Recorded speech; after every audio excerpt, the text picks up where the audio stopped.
Okay, off to make the real estate market report for November. A lot of interesting things have happened, so let's take a look.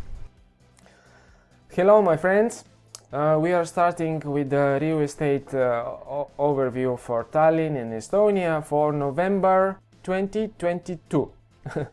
So today is 23rd of November and we start with the KV index. We are seeing the first time which is dropping. I don't really trust this KV index because it can be manipulated, and think a little bit about it. Estonian market is quite small, and if you are a developer and put on sale like a considerable amount of properties at higher prices, you're propping up this index. So this actually says nothing. So let's go into the price index, which is kind of more interesting, and we're comparing, let's see, Harjumaa, Tallinn, and now I have Viljandi. Viljandi is one of the smallest areas. Tallinn, Harjumaa is 70% of all the economic activity in Estonia, and Viljandi is like a small parish, and you can see there is a spike in June in Viljandi. Tallinn is kind of rising steadily, but in August seems to be the peak. Let's see the second biggest city, Tartu. Let's generate for Tartu. Tallinn is the blue. Tallinn and Tartu go hand in hand. Tartu is the second biggest. July we see average prices for Harjumaa 3,500, and that seems to be the peak in August, and here we have a fallout. So let's see also another smaller area, Valgamaa, which is near the border with Latvia. You see, not all of Estonia is experiencing price hikes as the ones in Tallinn.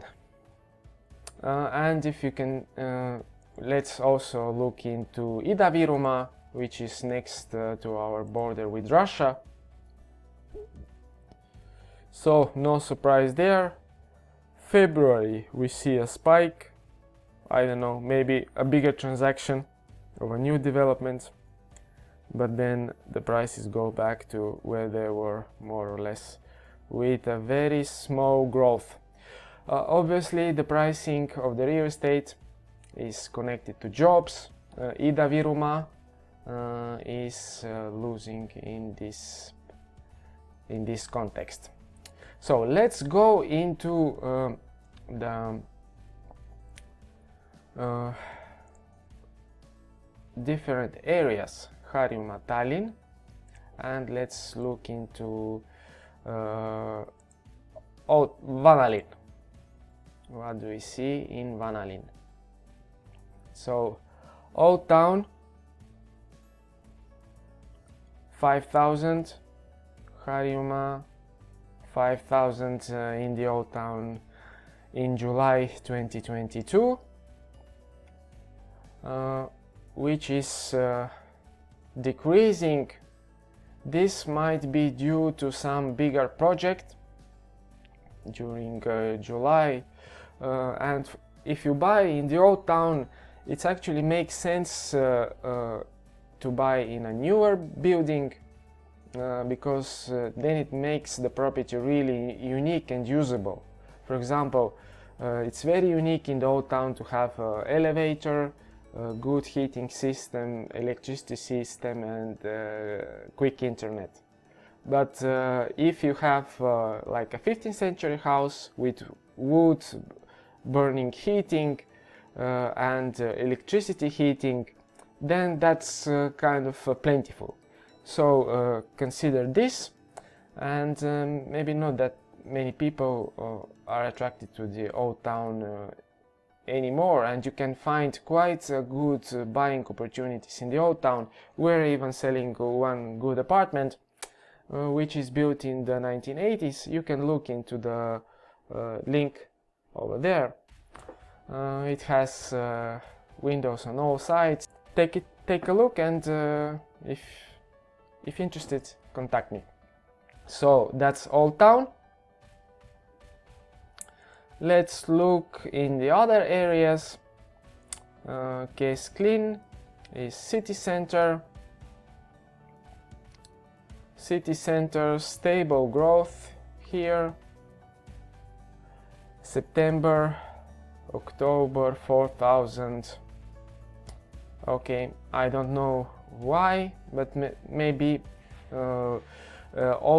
city center is limited in land, so some continuous growth might be appropriate. Let's look in one of the biggest growth areas, Põhja Tallinn, where they built a lot of new developments. So Põhja Tallinn has peaked in August, 3,956. Let me remind you, like Põhja Tallinn is all Noblessner, Kalaran, and these are all new developments with new buildings A and B energy class, which are way over these prices, like the average price mentioned here.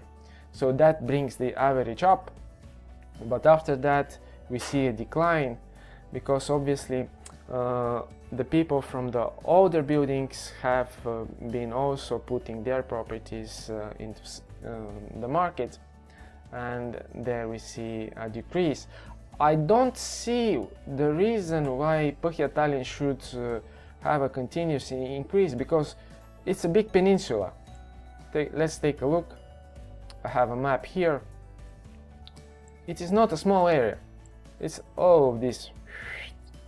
And it has kind of a disparity, because it's a peninsula. You have few roads in and out. So if you want to buy a property there and you use a car, that's not the best idea, because you'll be sitting in traffic jams. But if you want to use the public transportation, I think it's a good choice. But you see, there's a lot of land here, and further away you go, you have like this is a nature reserve, really beautiful places. Some of them are still kind of industrial, but I see big potential, but the prices should go down a little bit, because I think it's too much at the moment.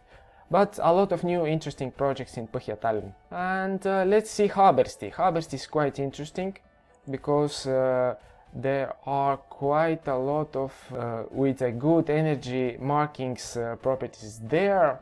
They have built a ton of them, and I see that even some newer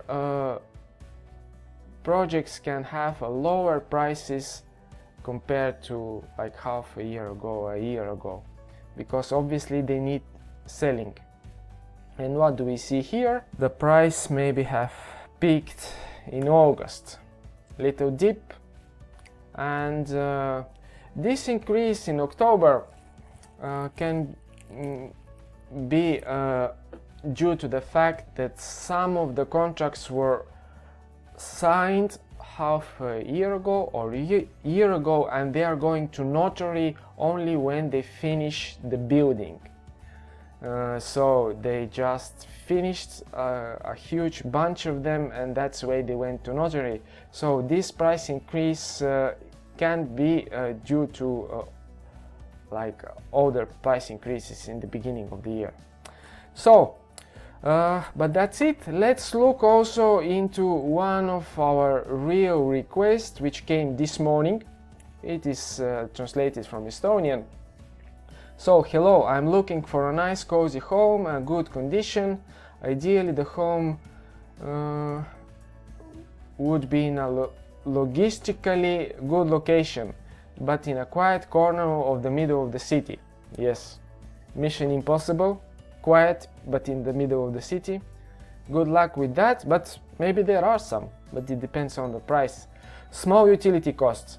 This is very important because energy prices are rising. I like this part, like people finally are looking into the cost of living too, and this will differentiate the pricing. You have a newer building, okay, I can pay a higher price, but I want my energy bills to be lower. So we have I think 2 A and B energy class apartments. Link in the description. Take a look. Good buys at those prices. Condition: renovated. Nobody wants to renovate. They want to be ready. 2 rooms, 35 to 50 square meters.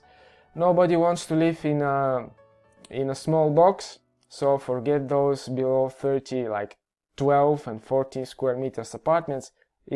People don't want them anymore. They want to have a little bit more space. Given COVID and this all kind of things, that maybe you want to have a separate office space too. 150,000, 3,000 euros per square meter. Okay, so that's it. I'll put a view of snowy Tallinn for the end of the video, and see you in December with this review. Like, subscribe. See you. Bye.